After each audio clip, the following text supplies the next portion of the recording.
નમસ્કાર મિત્રો, વિડીયોમાં ફરી એકવાર તમારું હાર્દિક સ્વાગત છે।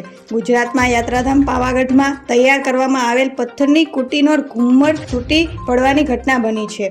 દર્શનાર્થે આવતા યાત્રાઓને કુટીર ભાગ પાસેનો ઘુમ્મટ તૂટતા અફરાતફરી મચી ગઈ હતી। આ ઘટનામાં 3 લોકો દબાયા હોવાથી ગંભીર ઈજાગ્રસ્ત થયા છે। ઈજાગ્રસ્ત લોકોને હોસ્પિટલ સારવાર અર્થે ખસેડવામાં આવ્યા છે। ઘટના સ્થળે સ્થાનિકો અને તંત્ર દ્વારા રેસ્ક્યુ ઓપરેશન હાથ ધરાયું છે। આ ઘટનામાં એક વ્યક્તિનું મોત નીપજ્યું હોવાનું સામે આવ્યું છે। આજે બપોરે અહીં ગાજવીજ સાથે વરસાદ વરસતા આ રેન બસેરા નીચે કેટલાક યાત્રિકો વરસાદથી બચવા આશરો લઈ રહ્યા હતા।